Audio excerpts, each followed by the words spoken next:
کہ اللہ کا آخری کلام عربی زبان میں ہے اور خاتم الانبیاء حضرت محمد مصطفیٰ صلی اللہ علیہ وسلم کی مادری زبان عربی تھی۔ آپ صلی اللہ علیہ وسلم جس خطے ارض میں پیدا ہوئے وہاں کی زبان بھی عربی تھی۔ مسلمانوں کا عربی زبان سے مذہبی و روحانی رشتہ ہے، اس لیے تمام عالم کے مسلمان اس زبان کی تحصیل کو سعادت دارین سمجھتے ہیں، اور اس زبان کا رشتہ قرآن سے وابستہ ہونے کی وجہ سے اس کو عالمی سربلندی حاصل ہو گئی ہے، اور زبان کو ایسی عالمگیریت و مقبولیت حاصل ہوئی کہ عرب کے حدود سے نکل کر پورے عالم کے اندر پھیل گئی، اور اس میں سفارتی، تعلیمی، تجارتی منافع اور اعلیٰ ملازمتوں کے مواقع بھی میسر ہوئے۔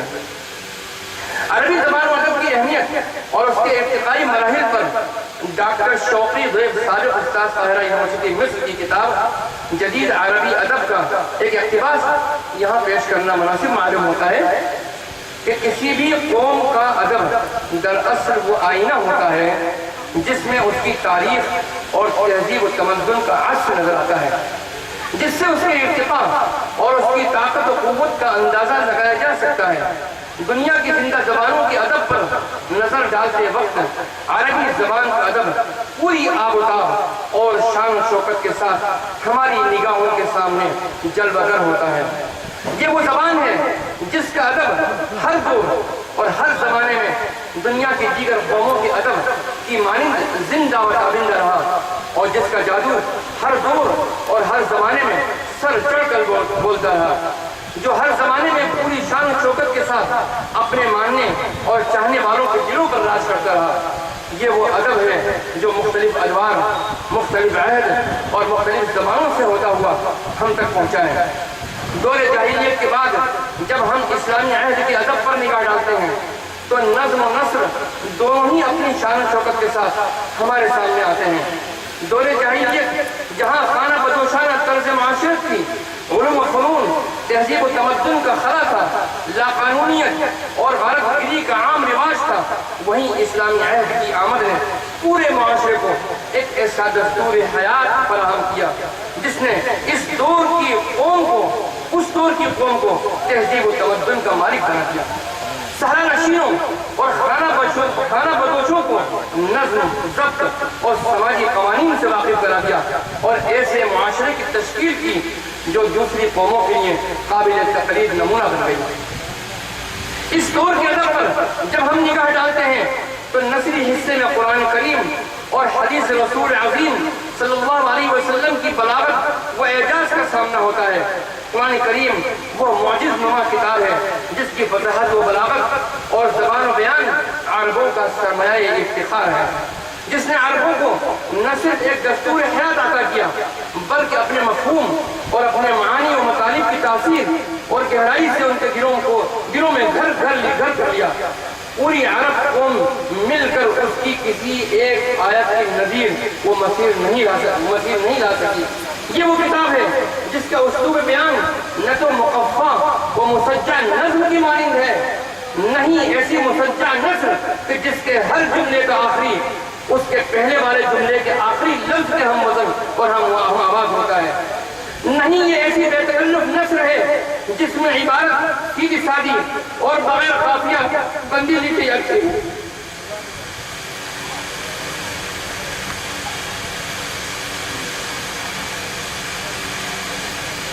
جس کا طرز تفاضل طریقہ استدلال اتنا مؤثر، سحر طراز اور موجز نما ہے جو بھی سنتا ہے اس کے آگے سپرد ڈال دیتا ہے۔ اس کے اثر سے جدید علوم فنون زائد ہوئے ہیں، علم تفسیر، صرف و نحو، علم بیان اور علم بدیع کے علاوہ فقہ، فرائض اور وراثت جیسے فنون وجود پذیر ہوئے۔ قرآن مجید کی کتاب کے لیے فن کتابت انبیاء و رسولوں اور بھولی بصری قوموں کی تاریخ و واقعات اور قصوں کا ذکر کر کے علم آثار قدیمہ کے وجود کا اشارہ دے دیا اور عربی زبان کو دیگر زبانوں کی طرح مٹنے سے محفوظ کر لیا۔ قرآن کریم کے بعد جس نثری شہپارے کا دور آتا ہے وہ رسول اکرم صلی اللہ علیہ وسلم کے فرمودات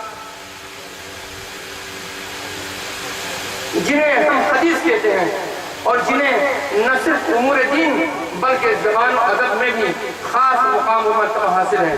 قرآن مجید جن موضوعات کا اجمالی ذکر ہوا، قرآن مجید میں جن اجمالی موضوعات کا ذکر ہوا ہے، رسول کریم صلی اللہ علیہ وسلم نے اپنی حدیث پاک میں ان اجمالات کی تفصیلات بیان کی ہیں۔ قبیلے میں نشو و نما کے باوجود نبی کریم صلی اللہ علیہ وسلم کا ہر لفظ، ہر جملہ فصاحت و بلاغت کا نمونہ ہے۔ اعجاز و ایجاز، اثر و تاثیر کے لحاظ سے خصوصی اہمیت کا حامل ہے۔ محمل اور لغو معلومات سے اس طرح پاک ہے کہ جوامع کلم کے خطاب سے متصل ہے۔ جس طرح قرآن مجید کی اہمیت و عظمت کے پیش نظر بہت سارے علم و فنون کی ایجاد ہوئی، اسی طرح حدیث پاک کے شغف کی وجہ سے نئے نئے علوم پیدا ہوئے۔ یہ بالکل درست ہے کہ قرآن و حدیث کے زیر اثر اس دور کی شاعری میں تبدیلیاں رونما ہوئیں۔ بنو امیہ کے زمانے میں عربی زبان و ادب نے کافی ترقی کی، شعراء و ادبا کو عروج حاصل ہوا۔ عہد بنو عباسیہ اسلامی تاریخ کا سب سے زرعی دور شمار کیا جاتا ہے، جہاں ایک طرف مختلف علوم و فنون نے ارتقاء کے مناظر طے کیے، وہیں دوسری طرف شعر و ادب کے گلستان میں بھی بہار آئی۔ بنو امیہ کے دور میں انشاء پردازی خطوط نگاری تک محدود تھی، مگر بنو عباس کے عہد میں اس فن میں تنوع پیدا ہوا۔ 5 صدیوں تک قائم رہنے والی خلافت عباسیہ کے خلفاء و عمراء شعر و شاعری کا اہتمام کرتے تھے۔ خلافت کے کمزور ہونے کے بعد جب بغداد، فارس، شام، مصر اور مراکش میں مختلف حکومتیں قائم ہوئیں تو ان حکومتوں نے علم و ادب کو خوب پروان چڑھایا اور شعر و شاعری کو اپنی سرپرستی عطا کی۔ اس عہد میں متبنہ ابو فراز حمدانی، شریف رضی، ابو العلا المعرّی، ابن فارد اور البہا زبیر جیسے شعراء نے خوب نام کمایا۔ تاتاریوں نے بغداد سے عربی و اسلامی میراث پر بڑا قہر ڈھایا، زبان و ادب کو زندہ گور کرنے میں کوئی کسر نہیں چھوڑی، مگر فاطمیوں اور ایوبیوں کے عہد میں اسلامی تہذیب و تمدن کا ارتقاء جاری رہا۔ مملوکی سلاطین کے عہد میں بڑے بڑے بلند پایہ علماء پیدا ہوئے۔ اسلامی اور عربی میراث کو ایسی بڑی بڑی کتابوں میں مرتب کیا گیا جنہیں ہم انسائکلوپیڈیا کا نام دے سکتے ہیں۔ قرش قندی کی صبح العاشا، نویری کی نہایت العرب اور ابن منظور کی لسان العرب اس کی واضح اور بہترین مثال ہے۔ 1798 کے بعد مصر علمی سرگرمیوں کا مرکز بن گیا۔ انجینئرنگ، طب، فوجی مدارس کے علاوہ چھاپا خانوں کی کثرت ہو گئی، علمی اکیڈمیوں کا قیام ہوا، مدارس کی داغ بیل ڈالی گئی، یورپ میں تعلیمی وفود کا سلسلہ جاری ہوا، اخبارات کا اجرا ہوا۔ جدید ادبی و شعری تاریخ میں مصر ایک عظیم مقام پر فائز ہو گیا۔ عربی زبان و ادب میں مہارت اور معاشی استحکام۔ عربی زبان و ادب میں مہارت حصول زر کا بھی ذریعہ ہے۔ عربی زبان و ادب میں مہارت حاصل کرنے والا اسلامی علوم سے بہرحال استفادہ کرتا ہے اور اپنے علمی و تحقیقی امور کو انجام دیتا ہے۔ مدارس اسلامیہ کے طلبہ و اساتذہ کی کثرت اپنے علمی اور روحانی فوائد کے لیے عربی زبان و ادب میں مہارت و دسترس حاصل کرتے ہیں، لیکن ایسے علماء کرام بھی ہیں جنہوں نے اس زبان کی عہدہ بدولت حاصل کی۔ عصری تعلیم گاہوں میں بھی عربی کے شعبے قائم ہیں۔ دیگر سرکاری ادارے بھی عربی زبان و ادب میں خصوصی دلچسپی لے رہے ہیں، کیونکہ عرب ممالک میں ملازمت و تجارت کے مواقع بکثرت موجود ہیں اور ممالک عربیہ میں پیٹرول و معدنیات کے ذخائر ہونے کی وجہ سے بڑی بڑی کمپنیاں وہاں کام کر رہی ہیں۔ عربوں کے پاس روپے کی ریل فیر ہونے کی وجہ سے بڑی بڑی شاہراہیں اور عمارتیں تعمیر ہو رہی ہیں۔ مختلف میدانوں میں عربی زبان و ادب کے ماہرین کی ضرورت پیش آ رہی ہے۔ دنیا کے سفارت خانے ممالک عربیہ میں قائم ہیں۔ ان ممالک عربیہ کے سفارت خانے دیگر ممالک میں قائم ہیں۔ ان وجوہات کی وجہ سے عربی زبان وہ ادب سے بخوبی واقفیت رکھنے والے مختلف میدان میں اپنی خدمات انجام دے رہے ہیں۔ اور اعلیٰ تنخواہوں اور سہولیات سے مستفید ہو رہے ہیں۔ غیر مسلمین بھی عربی زبان و ادب میں مہارت حاصل کر کے اعلیٰ ملازمتوں اور سفارتی و تجارتی منفعتوں سے ہمکنار ہو رہے ہیں۔ اور ابھی میں آپ کو ایک بات آپ کے علم میں لے آؤں کہ وزارت خارجہ میں ایک غیر مسلم ہندو آفیسر ہیں، بڑی اونچی پوزیشن کے اوپر ہیں، جب بہت ہائی لیول کی ایک میٹنگز ہوتی ہیں ان میں وہ شریک ہوتے ہیں اور وہ جو عربی بولتے ہیں کہ شاید عربی بھی اپنی اونی چبائیں اور فخر کریں کہ ہندوستان کے ایک غیر مسلم بھی اتنی عمدہ عربی بول سکتا ہے، یہ ایک اور اس سے ان کے اوپر جو اثر پڑتا ہے اس کا ہم اندازہ لگا سکتے ہیں۔ ہندوستان کے مدارس اسلامیہ میں دارالعلوم نظرۃ العلماء کو ابولیت حاصل ہے کہ اس نے عربی زبان و ادب کے لیے تعمیری ماحول بنانے اور اس کی ترویج و اشاعت میں نمایاں کردار ادا کیا۔ اساتذہ نظرۃ العلماء نے صرف معیاری کتابوں کو شامل نصاب کیا، نہ صرف معیاری کتابوں کو شامل نصاب کیا بلکہ ہندوستانی طلباء کے ذہن و ماحول کے مطابق معیاری نصابی کتابوں کی تالیف میں بے مثال کارنامہ انجام دیا۔ نظرۃ العلماء کی نصابی کتابیں دیگر سرکاری و غیر سرکاری مدارس اور عصری تعلیم گاہوں میں شامل نصاب کی گئیں۔ عربی صحافت کے میدان میں بھی نظرۃ العلماء نے قائدانہ رول ادا کیا۔ یہاں سے شائع ہونے والے جریدے نے عرب ممالک میں بھی مقبولیت حاصل کی۔ نظرۃ العلماء نے تحریک نظرۃ العلماء نے پورے بر صغیر میں تعلیمی انقلاب برپا کیا۔ حضرت مولانا بادر رشید صاحب اپنی کتاب نظرۃ العلماء ایک رہنما تعلیمی مرکز میں رقم طراز ہیں کہ نظرۃ العلماء کے فرزندوں نے ایک ایسا نصاب بھی تیار کیا جو زمانے کی ضرورت پوری کر سکے اور ابتدائی مرحلوں سے اعلیٰ تعلیم تک کے مختلف ادبی مزاج و مذاق کے مناسب ہو۔ چنانچہ ندوی فضلاء کی تیار کی ہوئی درسی کتابوں کو کالجوں اور یونیورسٹیوں میں داخل کیا گیا۔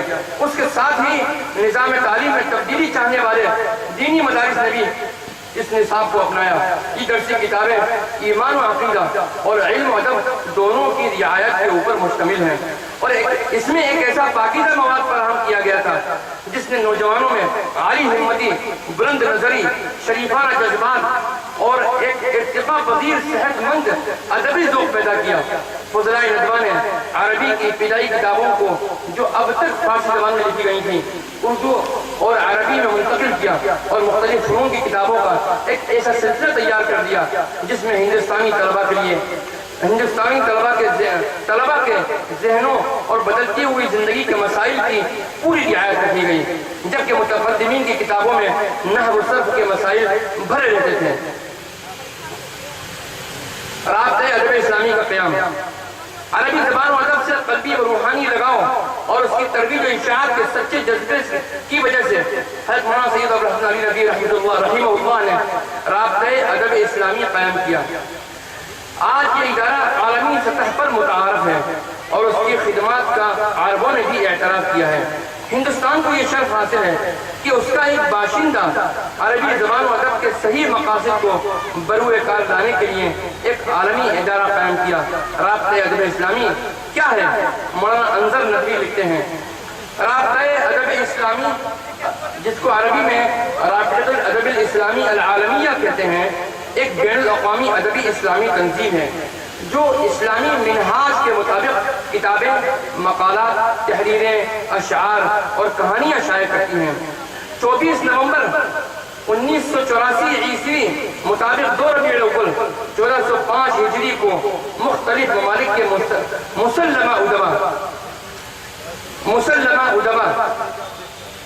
وہ نقاد کی ہمرکابی میں اس تنظیم کا قیام عمل میں آیا۔ تنظیم کے ابتدائی محرک اور سرخیل حضرت مولانا سید ابوالحسن علی ندوی رحمۃ اللہ علیہ اس کے پہلے تاحیات سیکرٹری جنرل مقرر ہوئے۔ آفس لکھنؤ میں رہا۔ مولانا کی وفات کے بعد ڈاکٹر عبدالقدوس ابو صالح رابطے کے جنرل سیکرٹری مقرر ہوئے۔ اس کا مرکز سعودی عرب منتقل ہوا۔ رابطے کی تاسیس کے اغراض مختلف ہیں۔ ادب اسلامی، قدیم اور جدید ادب میں اس کے نمایاں خصوصیات کی دریافت، اسلامی ادبی تحقیق کے قواعد کی ترسیخ، جدید ادبی اصناف کے لیے اسلامی منہاج کے تقرر، تاریخ ادب اسلامی کی جمع و تدوین، عالمی زبانوں میں اس کا ترجمہ، ادب اطفال پر توجہ، مسلم ادبا اور نقاد کے درمیان تعاون اور تعلقات کے نئے گوشے دریافت کرنا، نسل جدید کی نشو و نما میں ادب اسلامی کے کردار کا اعتراف، رابطے کے ارکان کے وسائل نشر و اشاعت کو اہمیت عطا کرنا، رابطہ اور اس کے ممبران کے ادبی حقوق کا دفاع کرنا، یہ تمام اس کے مقاصد میں شامل تھے۔ عربی نصاب، ندوۃ العلماء نے اصلاح نصاب کی نہ صرف تحریک چلائی بلکہ بدلتے ہوئے اور بر صغیر کے ذہن و نفسیات کے مطابق نصابی کتب کی ترتیب کا کام بھی ماہرین فن کے سپرد کیا۔ الحمدللہ شب و روز کی محنت و عبقریزی کے بعد مختلف علوم و فنون خصوصیت سے عربی زبان و ادب کی معیاری نصابی کتابیں تیار ہو گئیں۔ اب اس میں مختلف کتابوں کا میں نے ذکر کیا ہے، ان کو میں چھوڑتا ہوں۔ اس کے بعد میں ایک مسئلہ آتا ہے عربی صحافت کا۔ عربی صحافت کے اندر بھی آپ ہی دیکھیں گے کہ الباس الاسلامی الرائد الدعوہ الرائد جو کہ الباس الاسلامی جو کہ مولانا محمد حسنی رحمۃ اللہ علیہ نے 1955 میں جس کا اجرا کیا، اس کے علاوہ الرائد جو 1959 کے اندر ندوۃ العلماء ہی جاری ہوا 15 روزہ، الدعوہ جو مولانا سید سلمان ندوی رحمۃ اللہ علیہ مولانا سلمان ندوی کی ادارت میں 1975 میں یہ ادارہ جماعت اسلامی ہندی کی طرف سے دہلی سے شائع ہوا۔ المجمع الہندی، مجمع العلمی الہندی یہ علی گڑھ یونیورسٹی کا ترجمان ہے، صوت الامہ۔ اس کے علاوہ الصحافۃ الاسلامیہ جو حیدرآباد سے نکلتا تھا، ان کے علاوہ الہدایہ، جامع الہدایہ کا جو ترجمان ہے وہ عربی مجلہ ہے یہ، اور ثقافت الہند مولانا ابوالکلام آزاد کی تحریک پر ہندوستان کی آزادی کے 2 سال بعد مرکزی حکومت کی طرف سے ہماری رسالہ شائع ہوا تاکہ عرب ممالک سے ثقافتی روابط قائم ہو سکیں۔ اس کے بعد میں عربی زبان و ادب میں جو عبقری شخصیات پیدا ہوئی ہیں ان کا ذکر ہے۔ اس میں مولانا علی میاں رحمۃ اللہ علیہ سب سے زیادہ قابل ذکر ہیں۔ ان کے علاوہ گزشتہ چند سالوں میں ان حضرات نے جو بھی کتابیں اور نصاب تیار کی ہیں ان کی ایک لمبی فہرست ہے، اور اسی کے ساتھ ساتھ میں آخر میں آیا ہوں جامعۃ الہدایہ کے عربی زبان و ادب میں کردار کے اوپر۔ جامعہ ایک تعلیمی ادارہ ہی نہیں بلکہ ایک تحریک ہے۔ اس تحریک کے بانی حضرت مولانا شاہ محمد عبدالرحیم صاحب مجددی نقشبندی رحمۃ اللہ علیہ نے اپنے دادا حضرت مولانا شاہ محمد حجات علی صاحب مجددی نقشبندی رحمۃ اللہ علیہ کے خواب کی تعبیر کے لیے سب سے پہلے جامعۃ الہدایہ کی بنیاد رکھی۔ اس ادارے نے عربی زبان و ادب اور اسلامی علوم کے ساتھ عصری علوم اور تکنیکی تعلیم کو اپنے نصاب میں شامل کر کے مدارس اسلامیہ کی تعلیم میں اہم رول ادا کیا۔ اس تحریک کے بنیادی مقاصد میں امت میں تعلیمی انقلاب پیدا کرنا ہے، امت مسلمہ کو جہالت کی تاریکی سے نکال کر ہمہ جہت ترقی پر گامزن کرنا ہے۔ جامعۃ الہدایہ کے کامیاب تجربے کے بعد 1997 میں امام ربانی اسکول انگلش میڈیم اسکول کی سیریز شروع کی گئی، اور اس کا ہم نے ضمن ذکر کیا ہے۔ راجستھان کا مرکزی ادارہ جامعۃ الہدایہ میں عربی زبان و ادب کی معیاری تعلیم کا نظم کیا گیا۔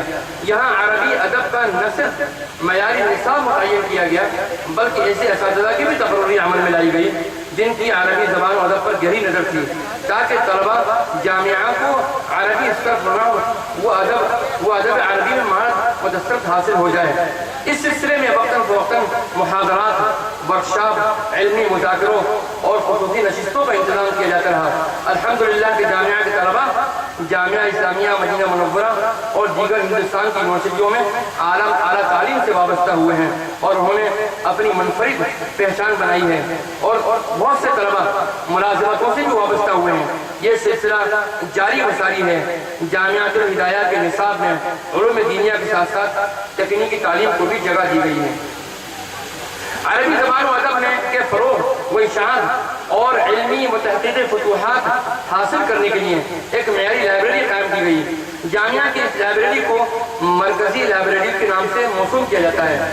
اس لائبریری میں تقریباً گزشتہ 15 سال میں 45,000 کتابوں کا اضافہ الحمدللہ ہو چکا ہے۔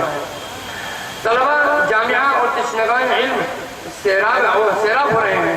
اس لائبریری کے علاوہ 2 لائبریریاں ہدایت کرپشن لائبریری اور مکتبۃ الشباب بھی علمی ضرورتوں کی تکمیل کر رہی ہیں۔ علمی و تحقیقی کتابوں کی تصنیف و تعلیم و نشر و اشاعت کے لیے جامعۃ الہدایہ کے اندر الہدایہ اسلامک ریسرچ سینٹر بھی قائم ہے۔ اس ادارے سے تقریباً 30 کتابیں ابھی تک شائع ہو چکی ہیں۔ اب میں آخر میں ٹونک کا ذکر میں نے کیا ہے کہ ٹونک ایک گہوارہ علم ہے، ٹونک کی ایک روشن تاریخ ہے۔ راجستھان کی تشکیل سے قبل ٹونک ایک مسلم ریاست تھی، جس کو 1806 عیسوی میں نواب امیر خان نے اپنے زور بازو سے ایسٹ انڈیا کمپنی سے ایک معاہدے کے تحت حاصل کیا۔ اس خود مختار ریاست میں علماء و حکماء اور ماہرین فن کی خوب حوصلہ افزائی ہوئی، جس کی وجہ سے یہ شہر علم کا گہوارہ بن گیا۔ ملک کے گوشے گوشے سے طلباء یہاں علم حاصل کرنے کے لیے آتے تھے۔ علامہ حکیم برکات احمد رحمۃ اللہ علیہ نے 1899 میں دارالعلوم خلیلیہ کی بنیاد رکھی۔ اس مدرسے میں دوسرے ملک کے طلباء بھی علامہ سے شرف تلمذ حاصل کرنے آتے تھے۔ مولانا حیدر حسن خان صاحب ٹونکی رحمۃ اللہ علیہ نے اس مدرسے فرقانیہ کی نشر ثانیہ فرمائی، جس کو ان کے نانا مولوی محمد صاحب نے 1825 میں بنیاد ڈالی تھی۔ مولوی محمود حسن رحمۃ اللہ علیہ نے معجم المصنفین کی کئی جلدیں تیار کر کے لائق تحسین کام کیا، جس کی 4 جلدیں منظر عام پر آ چکی ہیں۔ بناس ندی کے کنارے آباد ٹونک مسلم ریاست ہونے کی وجہ سے علماء، حکماء اور ماہرین فن جمع ہوئے اور ٹونک کے نوابوں نے ان کی حوصلہ افزائی و قدردانی کی۔ نواب محمد علی خان رحمۃ اللہ علیہ خود عالم دین تھے اور علماء و فضلاء کے قدردان تھے۔ انہوں نے کتابوں کی اشاعت کے لیے مطبعہ محمدی قائم کر کے مجلس علمی کی بنیاد ڈالی۔ 5000 صفحات پر مشتمل قرۃ العیون نامی کتاب مرتب کی۔ انہوں نے اپنے عہد حکومت میں کتب خانہ اور خوش نویسی کا شعبہ بھی قائم کیا اور اردو کو سرکاری زبان کا درجہ دیا۔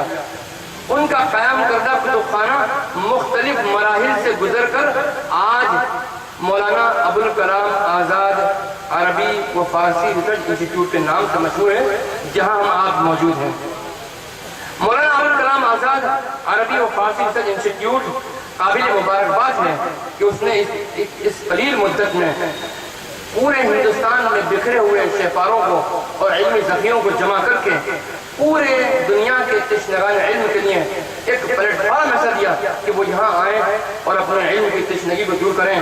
اللہ اس ادارے کو دین دونی اور رات چوڑی ترقی عطا فرمائے اور قیامت تک اس کو زندہ و تابندہ رکھے اور اس مینارے کو مینار نور اور مینار علم بنا دے اور اس کی روشنی تا قیامت دنیا کے گوشے گوشے تک پہنچتی رہے اور اس سے وابستگان کسی بھی طرح کی ترقی میں حصہ لینے والے دامے درمے قدم سخن ان تمام وابستگانوں کو اللہ ان کی خدمات کو شرف قبولیت عطا فرمائے۔ وآخر دعوانا ان الحمد للہ رب العالمین۔